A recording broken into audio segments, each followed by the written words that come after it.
21 দিন ধরে যে অনশন আন্দোলন চলছে, সোনাম ওয়াংচুক সহ বাকি সহযোদ্ধারা যে অনশন আন্দোলন করছেন কেন্দ্রীয় শিক্ষামন্ত্রী ধর্মেন্দ্র প্রধানের পদত্যাগের দাবিতে, তার সংহতিতে আজকে আমরা এখানে এসে পৌঁছেছি।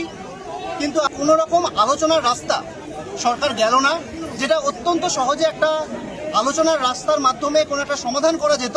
সেখানে আমরা দেখলাম চূড়ান্ত উদ্ধত্ত, চূড়ান্ত অমানবিকতা। এবং আজকে সেখান থেকে দেখছি আমরা অনশনকারীদের হাসপাতালে জোর করে পুলিশ দিয়ে তুলে নিয়ে গিয়ে ভর্তি করা হলো। কেন্দ্রীয় শিক্ষামন্ত্রী ধর্মেন্দ্র প্রধান তার পদত্যাগের দাবিতে এবং তার অ্যাকাউন্টেবিলিটি তাকে নিতে হবে।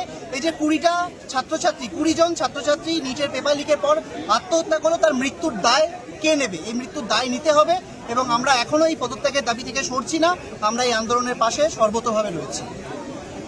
এই মুহূর্তে আমরা দাঁড়িয়ে রয়েছি দিল্লির যন্তর মন্তরে।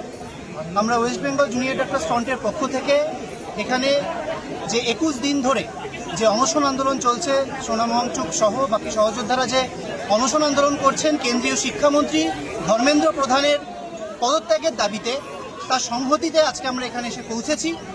কিন্তু আমরা কিছুক্ষণ আগেই জানতে পারছি যে ব্যাপক পরিমাণ পুলিশ এসে সোনাম ওয়াংচুক স্যার এবং বাকি অনশনকারীদের জোর করে পুলিশ দিয়ে তুলে নেওয়া হয়েছে এবং হসপিটালে ভর্তি করা হয়েছে। আমরা একটা কথাই বলতে চাই, যে জন্য আমাদের এখানে আসা, যে সংহতির জন্য, যে নিটের মতো পেপার লিক বারবার হচ্ছে, তার অ্যাকাউন্টেবিলিটি কিন্তু কেন্দ্রীয় শিক্ষামন্ত্রীকেই নিতে হবে এবং তাকে পদত্যাগ করতে হবে। এই দাবিতে কিন্তু এই অনশন আন্দোলন চলছিল। কিন্তু সেখানে আমরা কি দেখলাম? কোনো রকম আলোচনার রাস্তা সরকার গেল না, যেটা অত্যন্ত সহজে একটা আলোচনার রাস্তার মাধ্যমে কোনো একটা সমাধান করা যেত। সেখানে আমরা দেখলাম চূড়ান্ত উদ্ধত্ত, চূড়ান্ত অমানবিকতা। এবং আজকে সেখান থেকে দেখছি আমরা অনশনকারীদের হাসপাতালে জোর করে পুলিশ দিয়ে তুলে নিয়ে গিয়ে ভর্তি করা হলো। আমরা এই ব্যাপারটা তীব্র ধিক্কার জানাই এবং আমরা এই যে আন্দোলন, কেন্দ্রীয় শিক্ষামন্ত্রী ধর্মেন্দ্র প্রধান তার পদত্যাগের দাবিতে এবং তার অ্যাকাউন্টেবিলিটি তাকে নিতে হবে। এই যে 20 জন ছাত্রছাত্রী নিটের পেপার লিকের পর আত্মহত্যা করলো, তার মৃত্যুর দায় কে নেবে? এই মৃত্যুর দায় নিতে হবে এবং আমরা এখনো এই পদত্যাগের দাবি থেকে সরছি না, আমরা এই আন্দোলনের পাশে সর্বতভাবে রয়েছি। এই মুহূর্তে আমরা দাঁড়িয়ে রয়েছি দিল্লির যন্তর মন্তরে।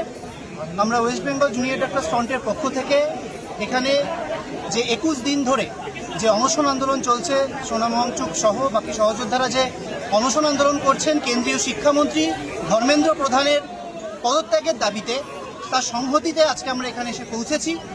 কিন্তু আমরা কিছুক্ষণ আগেই জানতে পারছি যে ব্যাপক পরিমাণ পুলিশ এসে সোনাম ওয়াংচুক স্যার এবং বাকি অনশনকারীদের জোর করে পুলিশ দিয়ে তুলে নেওয়া হয়েছে এবং হসপিটালে ভর্তি করা হয়েছে। আমরা একটা কথাই বলতে চাই, যে জন্য আমাদের এখানে আসা, যে সংহতির জন্য, যে নিটের মতো পেপার লিক বারবার হচ্ছে, তার অ্যাকাউন্টেবিলিটি কিন্তু কেন্দ্রীয় শিক্ষামন্ত্রীকেই নিতে হবে এবং তাকে পদত্যাগ করতে হবে। এই দাবিতে কিন্তু এই অনশন আন্দোলন চলছিল। কিন্তু সেখানে আমরা কি দেখলাম? কোনো রকম আলোচনার রাস্তা সরকার গেল না, যেটা অত্যন্ত সহজে একটা আলোচনার রাস্তার মাধ্যমে কোনো একটা সমাধান করা যেত। সেখানে আমরা দেখলাম চূড়ান্ত উদ্ধত্ত, চূড়ান্ত অমানবিকতা। এবং আজকে সেখান থেকে দেখছি আমরা অনশনকারীদের হাসপাতালে জোর করে পুলিশ দিয়ে তুলে নিয়ে গিয়ে ভর্তি করা হলো। আমরা এই ব্যাপারটা তীব্র ধিক্কার জানাই এবং আমরা এই যে আন্দোলন, কেন্দ্রীয় শিক্ষামন্ত্রী ধর্মেন্দ্র প্রধান তার পদত্যাগের দাবিতে এবং তার অ্যাকাউন্টেবিলিটি তাকে নিতে হবে।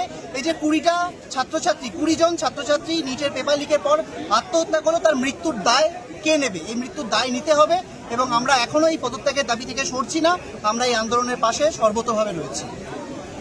আমাদের ভিডিও ভালো লাগলে লাইক এবং শেয়ার করুন। কমেন্ট সেকশনে গিয়ে জানান আপনাদের মতামত। আরও ভিডিও পেতে আমাদের চ্যানেল সাবস্ক্রাইব করুন এবং প্রতি মুহূর্তে খবরের আপডেট পেতে প্রেস করুন বেল আইকন।